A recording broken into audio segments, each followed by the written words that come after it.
Hey guys, we're at full bars. Don't worry. Full bars, baby. Welcome to Spare Parts. Welcome back to Spare Parts. It's so good to have you all here on this beautiful, beautiful day. I'm sure wherever you are, the sun is shining. Yeah. I bet you've just had an ice cream cone or you're on your way to get an ice cream cone. Totally. What's your go-to ice cream flavor, Michelle? Oh, that's a great question. So there's kind of an artisanal ice cream place. Oh, here we go. Yeah. But I'm just saying that because these are They sort make of a custom off-kilter. Michelle Milet stracciatella. What is it? What are your... So what I've been recently really enjoying from this particular place is they have kind of like a lemon pie and then a blackberry cheesecake pie. And then I do those together, one scoop So of there's each. chunks of the pie crust and crumble in there. Yeah, and then one has like a little bit of cream cheese cheesecake filling. It's very good. Oh, my mouth's watering. Yeah. Anytime there's chunks of things in ice cream, like, and you get that the chew, I love that. That's a big thing with the quote unquote artisanal ice creams. They do a very good job of incorporating like actual objects in there, like chunks of brownie or like a piece of Reese cup. I do need a chunk in my ice cream. I just bought salted caramel Haagen-Dazs, kind of a classic, and I really wanted to like it more than I did. But there's not enough chunks. There's no chunks. It's just very silky caramel, which is good, but but it's not enough. I want to chew. Yeah. My wife is a monster. She'll go through the ice cream container and pick out the chunks. And then I'll come back to the ice cream container and it's been like turned over. There's like it's got holes all over it. And she's like, oh, I'm done with that. I'm like, done. yeah, of course. I don't like it anymore. Of course you're done with it. What flavor? Is it cookie dough? She goes to this place called Honey's in Toronto and they do vegan ice cream. It's all cashew based. So it's actually really good. It's the only good vegan ice cream I've ever had in my life. Yeah. And she loves her favorite one so far was the Bakewell tart. So it's very similar to like a pie, just a raspberry filling and like chunks of pie crust. But the other day I ordered bubblegum and tiger tail. I'm such a child. That's so 90s. That's incredibly 90s. Was it good? Bubblegum is disgusting, though, as an adult. Don't you think? It's a lot. Like, the first couple bites, I'm like, this is the best thing I've ever had in my life. And then, like, 4 or 5 bites in, I'm like, I made a huge mistake. I feel sick. I feel sick. Like, Superman, cotton candy, moon mist, all those colors, the ones where there's more than 4 colors in it. They're not flavors. They're colors. They're colors, yeah. I have this really gross memory that I'd like to share. Ooh. So I went to the movie. I went to see Ace Ventura when I was little. I want to say I was 3 First of all, or 2. I love how you pronounced it, Ace Ventura. So fancy. I went to the cinema to see a film called Ace Ventura. Ventura.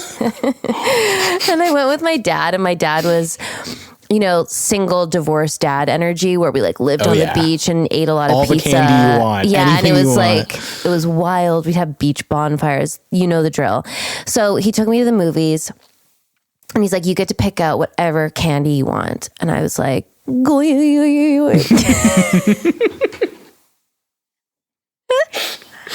don't know why that sound effect makes me laugh. I've been doing it so much with Connor. Anyways. Don't ever stop.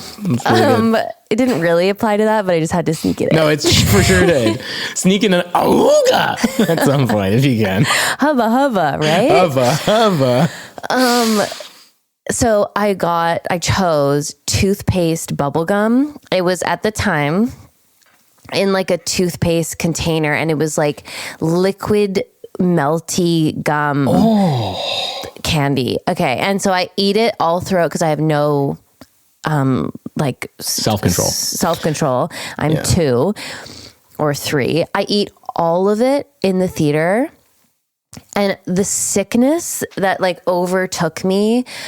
And then of course, instantly I had to vomit. And now when I think about this gum, which I think was discontinued pretty quickly, I can feel it in my body. And same with Ace Ventura. I'm like, there's a really bad connection with that movie now. I'm like, it makes me feel sick.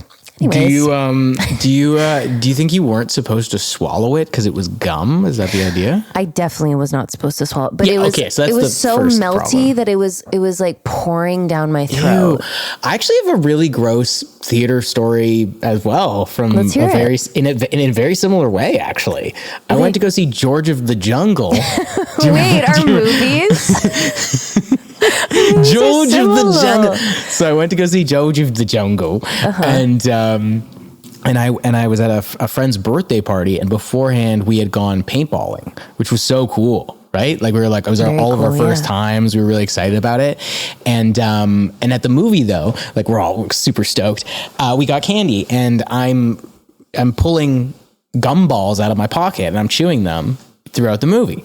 At a certain point, I reach into my pocket and I put a gumball in there, and cronk, my mouth fills with paint, and then starts pouring all down my shirt. I had put paintballs in my pocket as well. I didn't so I had to sprint to the bathroom, and I was like gagging and choking on this green paint, and it was pouring all over. That is so. Oh, that's it was horrible. Really I can taste horrible. It. I can still taste it. Like you were saying, I can still taste the paint in my mouth. I know that flavor. That must have been such a shock to the system. I can't imagine that. Especially when you're expecting gum or expecting anything, and then it's so far from that thing, your body is like, what's happening? What is this? I thought I was dying for sure. Of course you did. Yeah, it was horrible. Well, they say that this is how, and this doesn't really apply to you because paint is not something that you are going to have to eat ever again, we hope. But hopefully if you, like my mom made a pasta when I was young that had a lot of cooked red peppers in it. And I don't know if I had the flu or something, but I ate it and then immediately got sick. And now I can't eat cooked red peppers without.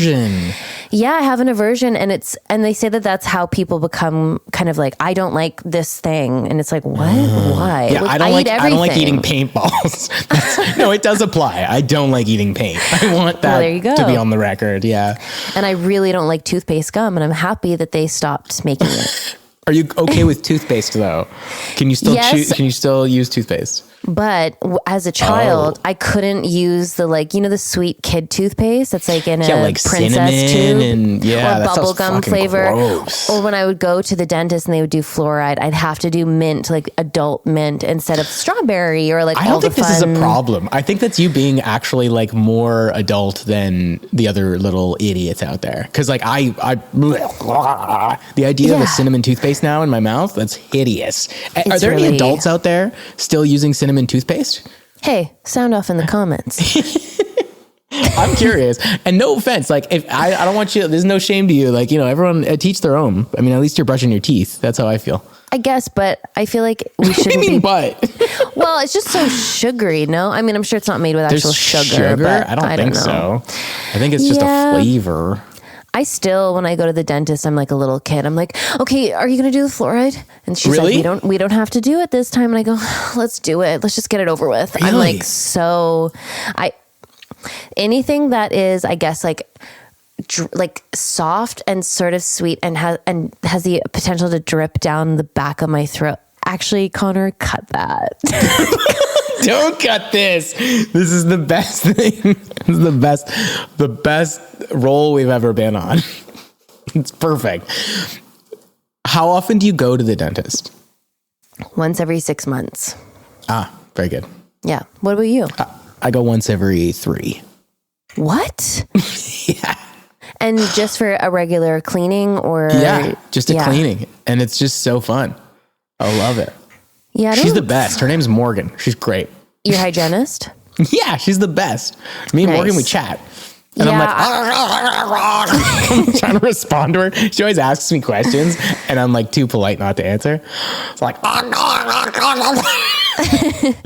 did she know that? So my dental hygienist is lovely as well and chatty, and she's great because she's chatty and I'm not, so she just tells me stories about her life, which is perfect because then I'm distracted. That's and nice. I'm just listening about her stuff going on with her boyfriend. They're renovating their second bathroom. Whoa, wow, she gives you that info. That's cool. Well, and And the hygienist I had before, Yeah. she was like really living a dramatic life, like a dating life where she was flying all over the world and going on dates with like kind of crazy guys. And so I was should just get your hygienists riveted. on the podcast. This is great. They sound like they're dramatic people. Yeah, and she was like really quite strikingly hot, like beautiful white blonde hair and really tan, and she had an accent. I think she was like British, maybe. I feel like hygienists are attractive generally. I don't know They're why. all cute. I think people who go towards that career path are attractive. I don't know. And nurses are hot. I mean, all the nurses I know are like really old, but yeah, maybe. What do you mean? Like old people. Like old. Really? Yeah, Every like time my I go to friend's the parents, hospital, they're like 80. I'm like, oh my God, these hot nurses. Like the women. I mean, maybe the men too. Can I actually tell a funny story? It's not mine, but... Yeah, tell someone else's funny story. What we're here for. Are you going to pretend it's your story though? No, because it's a birth story and I can't claim that. But a friend of mine who was having her first baby goes to the hospital. They've been working with their doctor, obviously, but she went into labor a little bit early. So they arrive at the hospital, their doctor's away. They're kind of like, okay. And so my friend's husband is like, I'm going to go figure this out. Don't stress. Like, I'm on it. So he goes out, comes back in, and he's like, okay, I've got good news and bad news. She's like, okay, good news. He goes, good news is we've got a new doctor. He's great. He's going to be in here 10 minutes tops. We're golden. He knows your chart. Like, we're ready to go. Bad news, he is the hottest guy I've ever seen. Oh, no.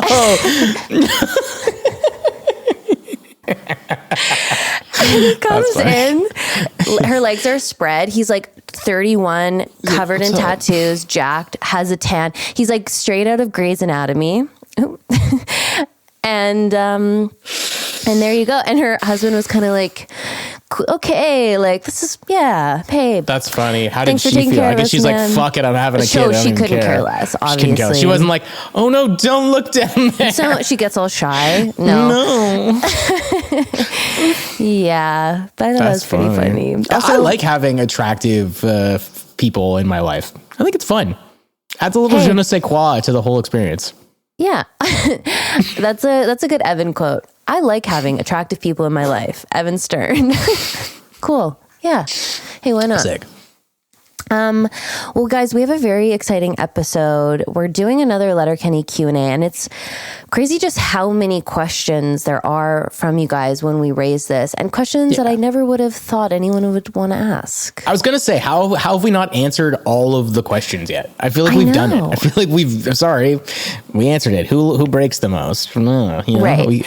And we still do get some repeats for sure, but there's a lot of fresh stuff in here. So I don't know. Wow. Should we just get right into this? Let's get right into it. Let's give the people what they want. Exactly. Little scat intro to the spare parts question. What are we calling this segment? Because this should be a segment too, and it should rhyme as well. Like spare. Oh, right. I don't know. Maybe these are the spare tarts. Like we're getting to the spare tarts. That doesn't make any sense. Well, I get what you're saying. This has to have just a name. Yeah, I agree. That's better than Letterkenny Q&A. Yeah. Sucks, dude. We're We can do creative. better than that. We could do better than that. Maybe we don't do it now. Maybe you guys help us out with this. Yeah. Huh. It'd be nice if it rhymed with parts, hearts. Yeah. I wanted to say thoughts, but tharts. Tharts? Spare tharts? That's pretty funny. I actually don't hate spare tharts. Like Ermagerd, like spare tharts. Yeah. No, that's good. Ermagerd. Getting to the spare tharts. Where we go through your spare thoughts and we answer your questions. Yeah. Okay. Fuck you guys. We don't need the answer. We got it. Yeah, I feel like we kind of got it. Okay, guys, welcome to Spare Thoughts. That is insanely dumb. Yeah, so bad. Okay. What was the first thing you ever shot for the series? Like our first scene on set? That would have to be a you question. I feel like, unless it was the dancing outside of the church. It can't have been, right? For you? That's the first thing we shot, but that wasn't the first day of shooting, was it? No. I think he's asking, like, for us, what was the first? Oh, yeah. For us, it was a crazy first day. It was literally the first time you see the Skids dancing out front of the church. And it was like nighttime, and we're like, what the fuck are we doing here? And we like scabs on your face. Scabs on our face. We got in formation, which I don't know if they knew that's what we were going to do, but we did. And then we played music for 40 minutes and danced.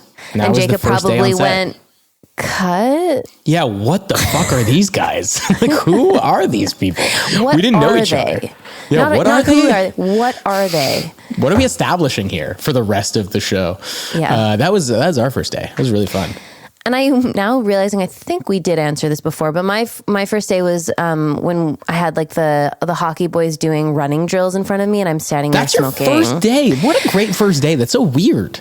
It was weird. And it was also, I felt so shy that first day, because I was like, first time being Katy around all these people. And then this was also that scene, they shot it, and it was the first, and well, it was the only time I wasn't super tan. And after that, one of our producers was like, okay, we're going to need to slather her in some. She's been outside. Yeah, because she's white as a ghost. So right, you're a farm girl, and you were smoking weed in that first episode, in that first scene too, right? You had a joint. I was smoking a joint. Yeah, it wasn't a cigarette; it was a joint. Yeah. Do you know what it was in it? Was it just like, was it cloves, a clove? Which are horrible because they coat your throat. Okay. This is a question from Amalfi Photography. I don't know if we're allowed to do that, but I did it. What spinoff would you like to see happen? Oh, I mean, Roald and Katy moved to Toronto together and have to share an apartment reluctantly as enemies, as frenemies. Why would we have to do that? What happened to make that happen? Because we're both poor, and we both want to move to the city. You to pursue your dreams of being all the different things, a model and a blogger and whatever. Model. Yeah, you're doing your thing in the city. You don't want to be part of the farm anymore for a bit. You want to take your time out. And plus, there's no good men left in the Letterkenny. Maybe that's part of it. You have to go to Toronto to date. Find my husband. We'll call it no good men, and then I'm there to find a man as well, because there's no gay men in Letterkenny. So Roald and Katy move to the city together, share an apartment. They kind of hate each other, but they always have to go out together because they only know each other's like upbringing and lifestyle. I love that, actually. And it's like this codependent, like we're going to go to the city and kind of live our own lives. And then we're like scared. And then we maybe run into each other. Yeah. And then we are like just sort of codependent without. Yeah. I don't have enough money to live alone. You want to move in together? And then we're also in love with the same guy all the time. We should actually write this. It's pretty funny. We should write it as a short film. That's pretty good. That's really cute. Okay. I like that. I love that answer.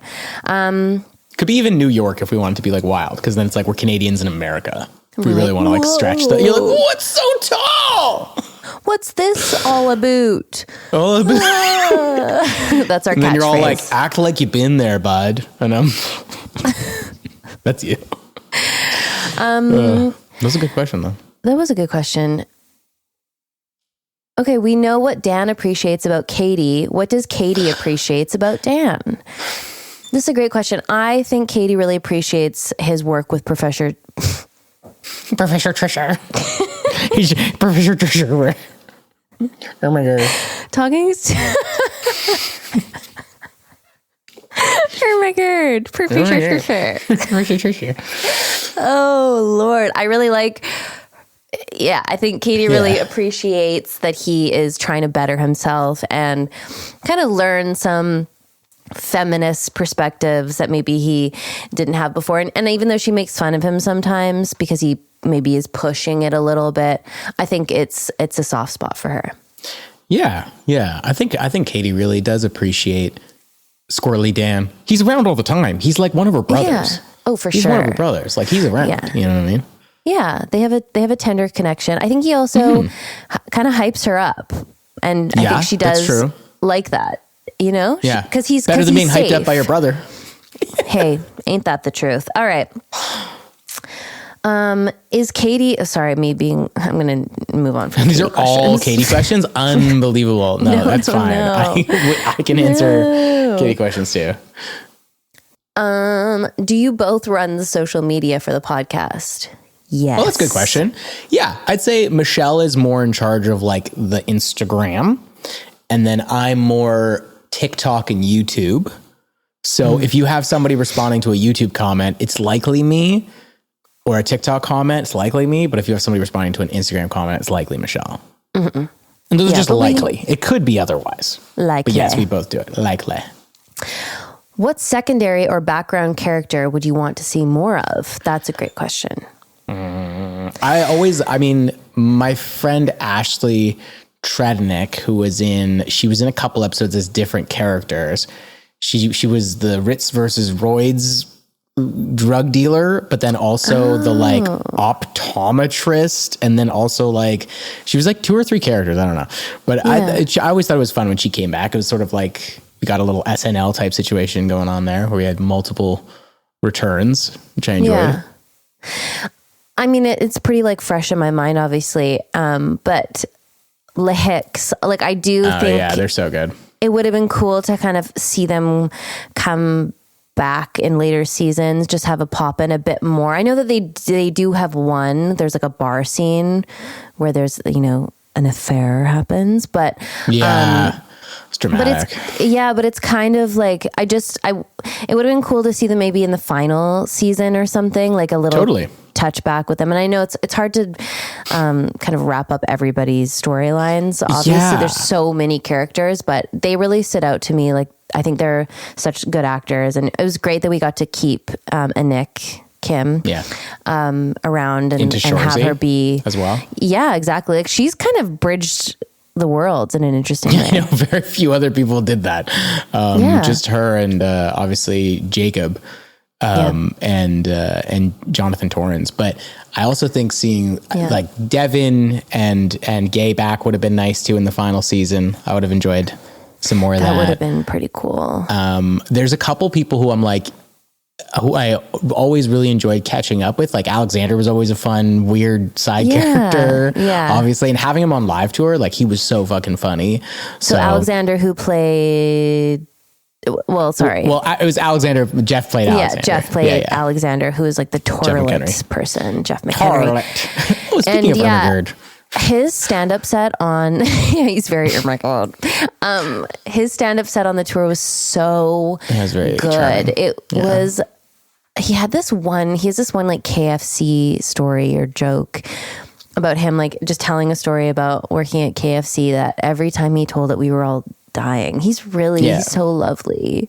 He's very, very, very charming. I found that his specific brand of self-deprecation, like usually I'm like, oh sure, or I'm like, oh, don't talk about yourself like that. But for some reason he takes full ownership over his self-deprecation when he's telling a story in such a way that makes it so funny. And he's like laughing with you. He's like, and you're gonna believe that I try. Like he just there's something about the cadence of his voice. Like you believe that he finds it funny. Yeah. Which I find really lovely. Like it's an expression for him. And he's just a very nice person. He's an incredibly nice person. Yeah. I think those are some of the, I mean, it's hard to actually, I'm sure we're missing like a dozen characters who I'd love to see back just because of how many characters there are on the show. Like every time I got to work with Dick Skin, Alex McCooey, always fun. Always fun. Honestly, I cannot wait to have him on because I'm such a huge fan of his. Like he made me laugh probably harder than almost anyone. Like if he was on set and we were doing a scene together, I was like, this is going to be a great day. Cause he just came so prepared. He was so funny. He always had and he always had other things kind of prepared to surprise everyone. He was just a joy, and not in an egotistical way. He's not like, watch me do my thing now. He just like would try. Certainly not. No, he's the opposite of that. He was not even close. Yeah, I don't have enough good things to say about him. I remember he was telling me that his little girl at the time, I think she was like kind of in her sassy toddler era, and him and his wife called her the Mad Queen. And I thought that was so cute. It's a great way to describe it to the Mad Queen is back. The Mad Queen.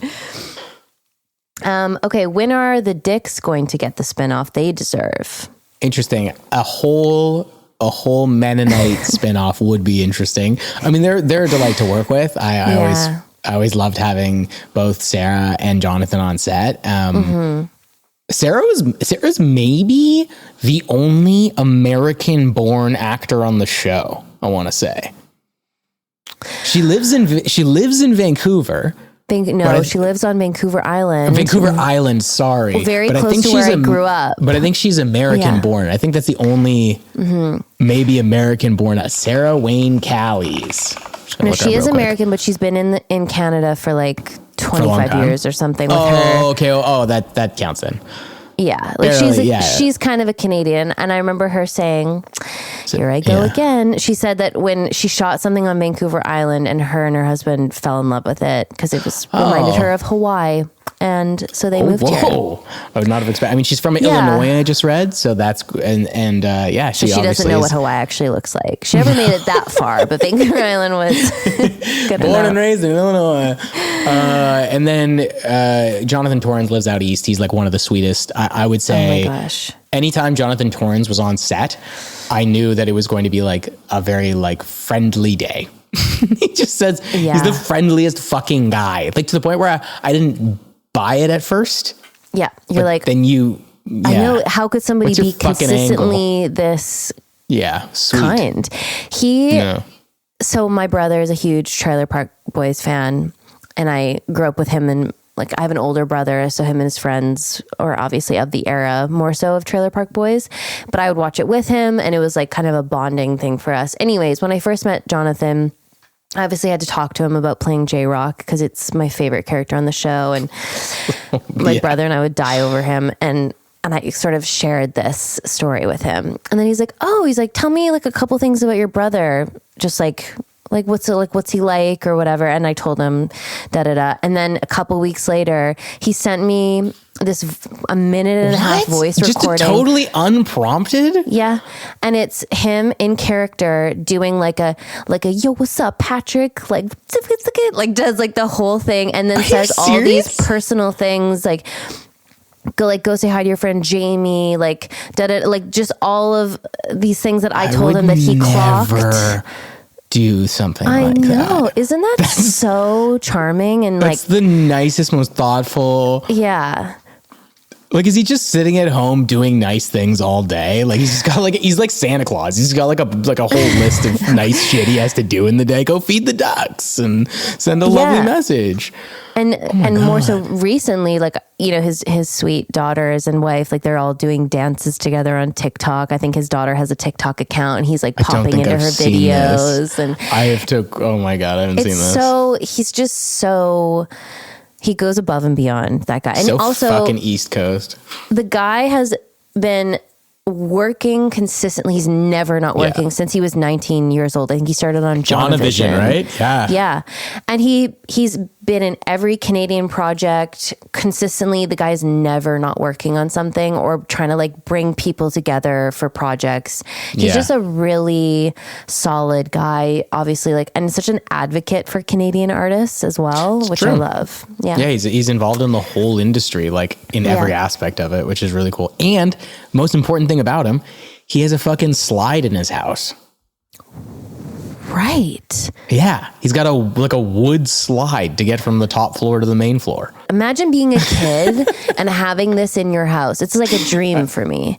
There's I want to go back in time. Me too. Like my parents, guys, if you're listening, what the hell? What the hell, dude? Why don't you do that for me? That's so fun. Actually, not even for kids. Like I would do that now. When I one day own a bigger house, I couldn't do it in my house. Story. Yeah, you need to have something that's like tall enough that it justifies the slide, or else it's just gonna be like, like a really sad slide. You need a good slide.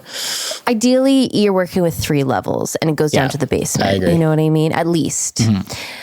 Fun to go into like the laundry room or something. Like, oh, that's so fun. Yeah. So it can also double as like a laundry chute if you need. Yes. You go down with all the nasty dirt. They get stuck halfway through the slide and then you're going down to the poopy sheets or whatever. Yeah. Not that I'm pooping my sheets. Yeah. What? I have a baby in this scenario or something and there's like poopy sheets going down the chute. Poopy sheets is very specific, Ev. Yeah, but I don't.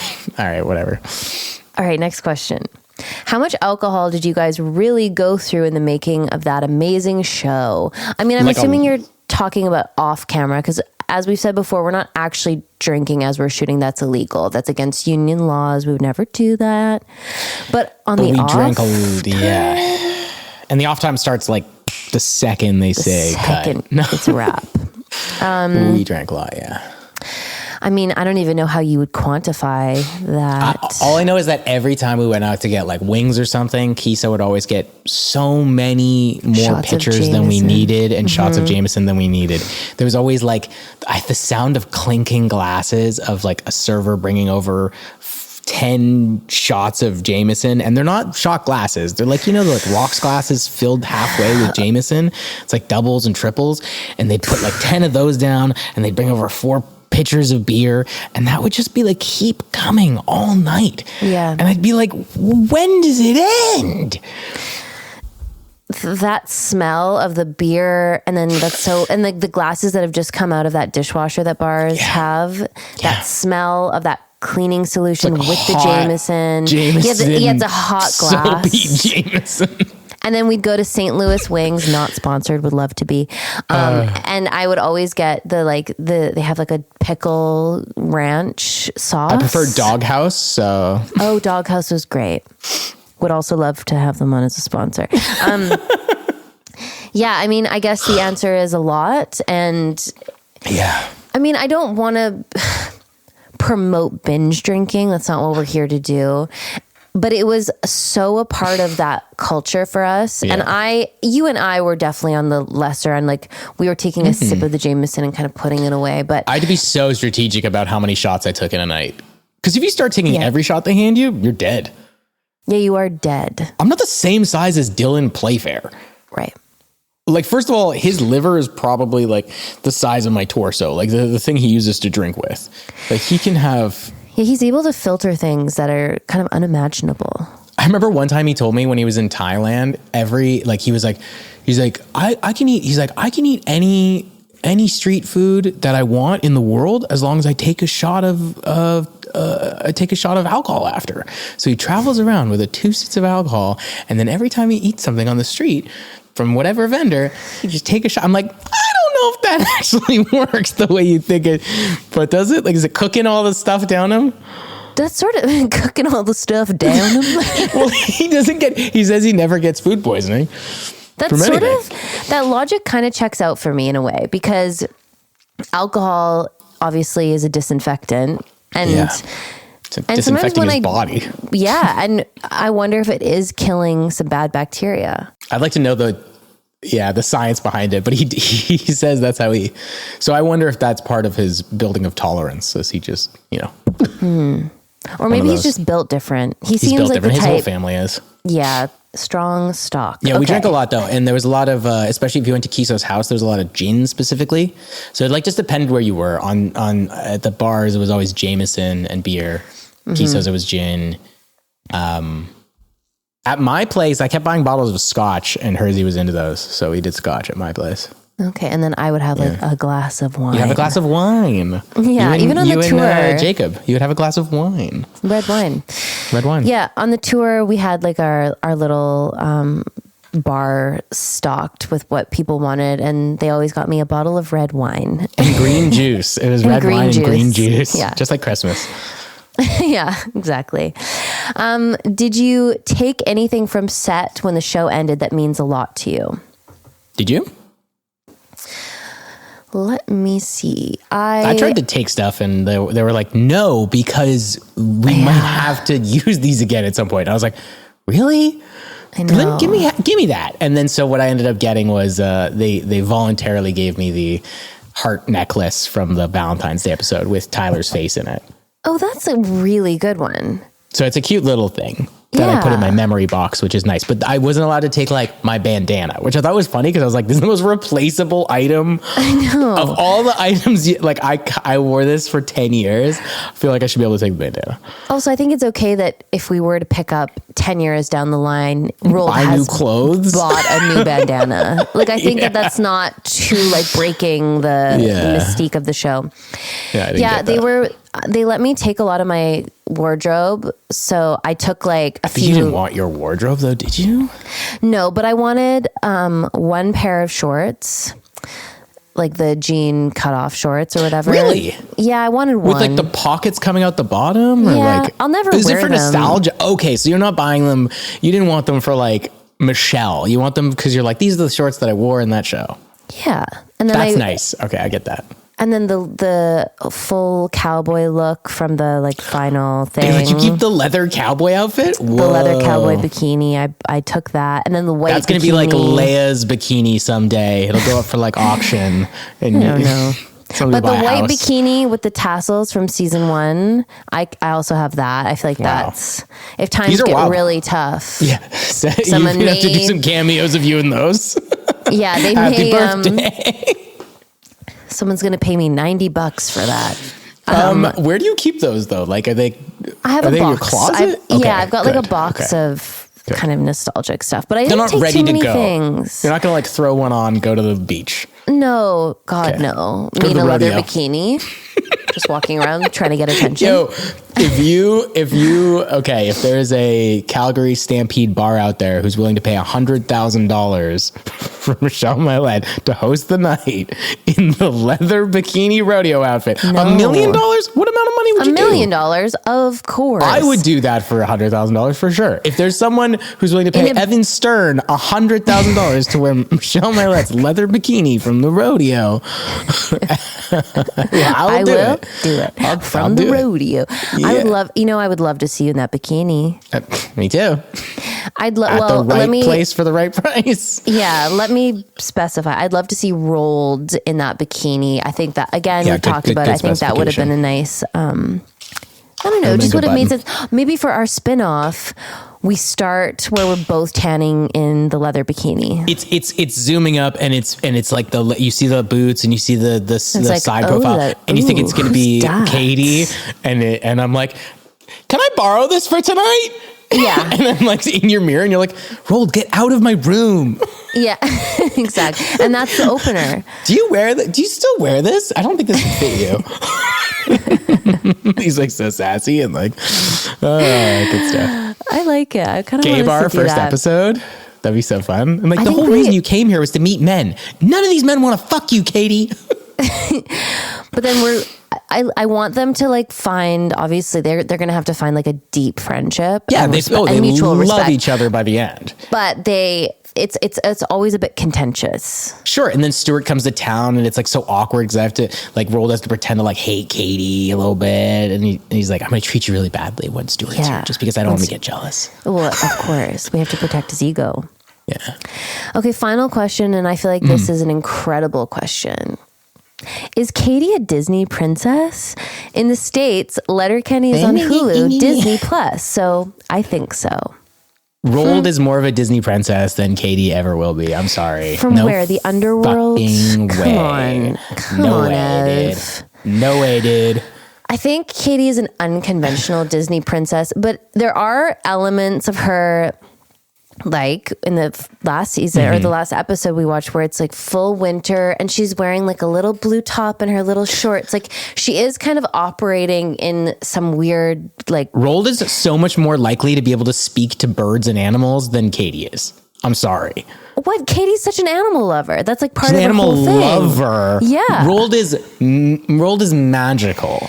Katy's not magical like Roald. But he's underworld magical. Katy is like, and then a bird lands on her finger. Whereas I picture Katy more like. Never. Katy is quite ladylike considering where she grew up. Like I know she's crass, but like she's never doing any bathroom stuff. She's not going to fart. She's not going to like talk about stuff. She doesn't even go to the bathroom, you guys. Canonically. She doesn't. Doesn't use it. She doesn't need to, because she's a Disney princess. I mean, I did have this conversation with my manager once, and I wonder if it will still hold up. But so if you're on like the Disney network, if you're an actor or you've worked for a show on like as a producer or something for a Disney project, if you go to Disneyland, you have to like connect with the people, and your manager or agent would do this for you, and they'll set you up with like a concierge service, and you're sort of like a VIP guest. So at do you think we Disneyland. apply because of the parent company? We do. My agent looked into it, and so you'd get like your own kind of chauffeur for you and 6 people, and and you go and you like cut the line, which also feels a bit off. But dude, we should go together. Yeah, I don't know if because the show is no longer. But it's still on Hulu. So I don't, I've never been to Disneyland. You know who could definitely get us in there is Dylan Playfair. Oh, 100%. He was on Descendants and Mighty Ducks. Like, I feel that like would be a really fun Letterkenny field trip. And we should go and we should film it. And we should do Interesting. I'm very into this. Yeah, this could be fun. I've never been to Disney anything. Neither have I. It's a weird, I was thinking about this the other day. I was listening to an interview with Holly Madison from Playboy. And Who's Holly Madison? She was on the Is Girls she a Playboy model? She was a Playboy bunny. She was one of Hugh Hefner's girlfriends back in the day, and she was on that show. And she's kind of later come out, and she's written some books and talked about that experience. She's like, that was weird, quite traumatic. For her, I ultimately. bet. Having a guy, there's a guy with 12 wives, and that's an interesting. They're having world. group sex. Were they? See, I'm surprised they were even having sex, because in my mind, I'm like, this can't, it just didn't seem, it seemed like such a performance. Well, I think there were performance enhancing drugs, and then it was, anyways, blah, blah, blah. There was a lot going on there, but I've listened to a couple of her interviews. I love how you're saying this in the same breath as the Disney pitch. This is great. So go on. How do you connect the dots between the Playboy Mansion and Disney? She's a Disney adult. And so she was just talking about how much it means to her and blah, blah, blah. And I was like, wow, I really don't get this. Because it's so pure and shit like that. They people who love Disney, love the purity of it or whatever. I guess it truly is magical, and we've just never experienced it. And so I kind of, obviously a Disney adult, I'm like, okay, guys, but maybe I just don't get it. Maybe we need to go and you know who's experience. A Disney adult? K-Trev. Wow.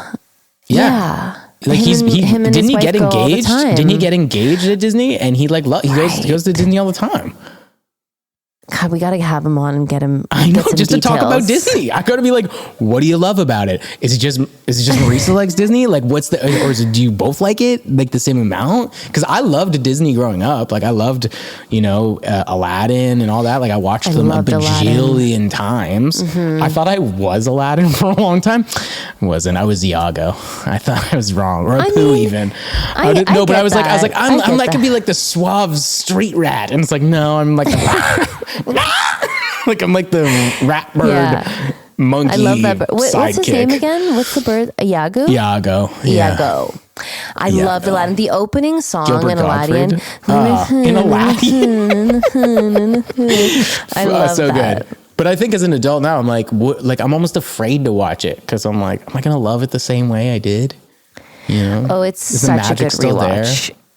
Robin Williams is incredible. It's a great film.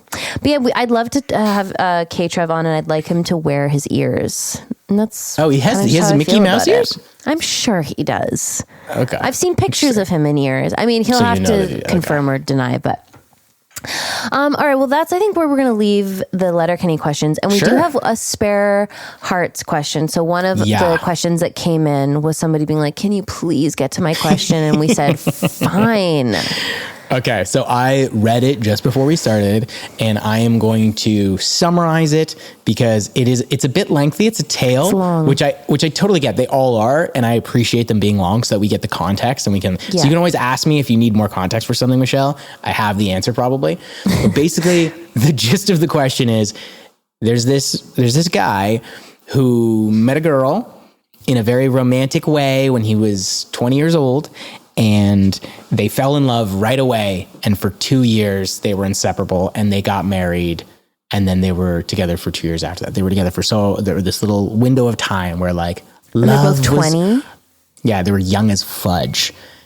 Got together, fell in love, got married. It was magical. And then things kind of fell apart.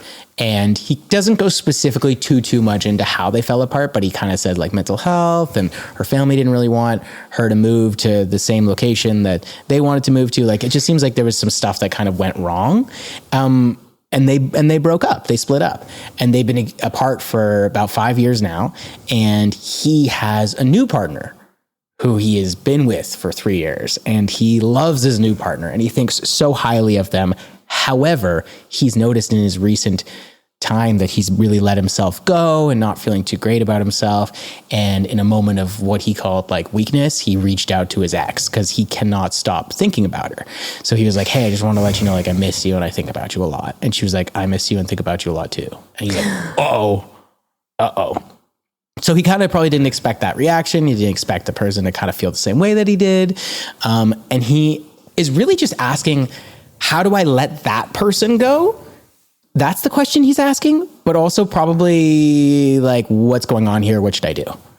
So because he said he loves his new partner, like he's really happy in his new relationship. He says he loves his new partner, but he says he's not too happy right now in his life. And he knows it's probably a lot to do with himself.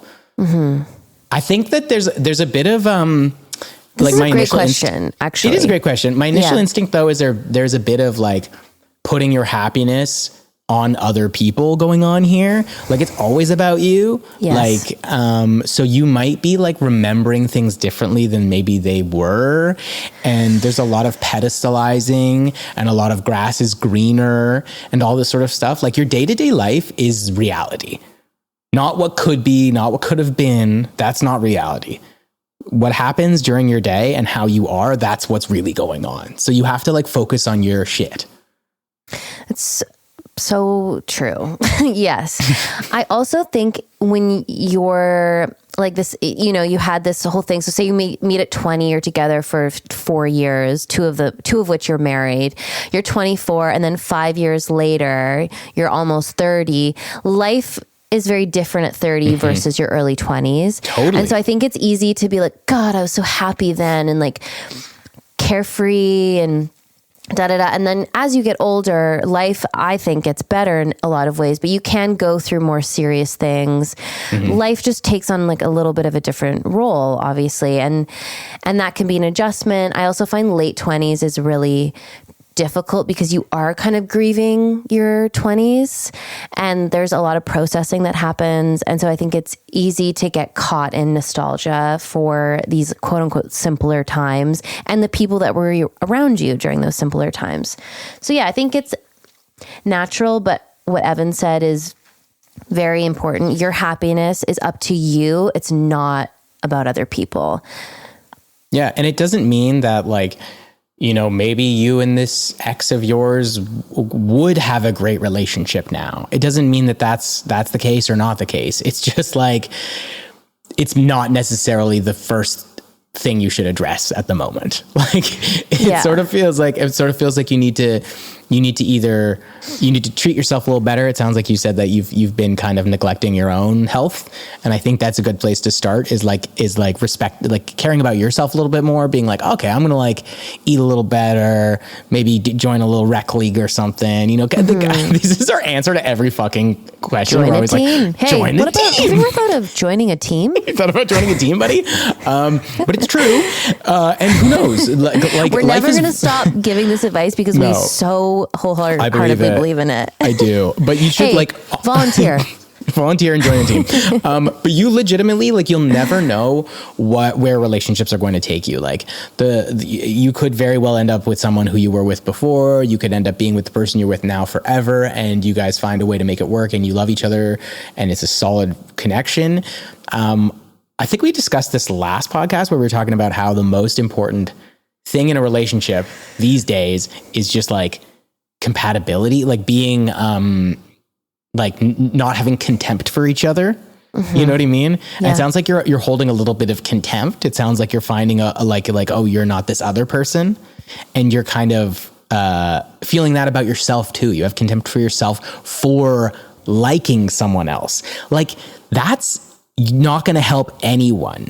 You saying I'm a piece of shit, I'm a monster, I'm a bad guy, I'm unfaithful in my mind. Like, that's not helping you, actually. I know it seems like it's almost like letting yourself off the hook, being able to be like, I'm a monster. Like, I feel so bad. It's like, no, figure that out. Figure it out. Like, go talk to a therapist, like talk it out. I think it's important. Yeah. And why do you feel that way? You know, what are you looking for? And the reasons that you and your ex broke up are, it sounds like pretty valid reasons. I don't know. I just kind of feel like regardless of time, when things end, it's usually for a reason that's like going to still hold true to this day. Cause like, what did you say? There's mental health issues, which is like, look, that happens and that's can sometimes be timing, but then there's a family issue. That's hard. So, if like the family isn't on board with the relationship, especially with a marriage, that is like, so it says, that's very in the difficult. end, we didn't work out and broke up after 2 years of marriage. A combination of mental health, huge mistakes, and honestly, dating too seriously, too young. And then he goes on to say, I blame myself for so much of what went wrong, even though I know it was a combination of the both of us. Yeah. So you're in like a weird shame place where you're like, oh, if I had done things differently, it would have worked out. And then she would have been the love of my life. And then I'd be happy and not feeling bad about myself. And that's not true. That's not true, buddy. That's your ego talking. That's too much pressure, first of all, on your ex, and then also discounting the person that you are genuinely happy with, and also discounting yourself. Like, sure, mistakes happen and relationships fall apart, but like it's 99% of the time, it's a dynamic issue. It's not just one person's fault. It's just not the way it works. I agree. And I think that we do so much in our minds, we do so much analyzing where we're like, oh, what's the thing that I could have done differently? Or what's the thing that I did wrong? It's never one thing that breaks up a relationship unless you're like, I killed a guy or I cheated on her. Like there could be moments but usually those things are led up to by a bunch of other things. Like you don't just like cheat on someone randomly. Like it's a bunch of other shit that happens before you did that, which drove you two apart. And I think you'll drive yourself fucking crazy trying to pick one thing. And I've done that so many times myself where I'm like, what went wrong? What could I have done differently? But the reality is it's like a constant fucking effort to stay together, actually. Like the reality is being together is an agreement and that you're both going to work hard to try and understand each other constantly and respect each other and communicate and have like amazing boundaries, but then also have fun. Like it's not just like we're in love and everything's great. Like that's not how it works, dude. No. It's hard work. And I think what Evan said initially, which is so true, is this is actually an opportunity for you to work on how you feel about yourself. Yes. And then once your confidence is a bit up, maybe you're feeling better in your life, then I would maybe look at the relationship, talk to your partner, see if you guys are on the same page. But don't make it about an extraneous thing. This other person. It's not about her. It's not about her. It's about you. Hey, and then you can figure out. It's not about her. It's about you. And then you can figure out if you and your current partner work together. And if you don't, then end it. If you do, great. Yeah. But some of the best advice I've ever been given in my life is always like, if I'm feeling like, oh, I'm not like happy in this or this person or whatever, it's like that person is not responsible for your happiness. So stop putting that on them. That's so unfair and stupid. And I'm like, right. Like it's true. And obviously, yes, sometimes people treat you poorly and you need to get out of a situation. That's another conversation. But if you're dealing with unhappiness overall, it's not somebody else's fault. Like you are responsible for that. Yeah. Happiness is a really tricky subject. And it's something that like,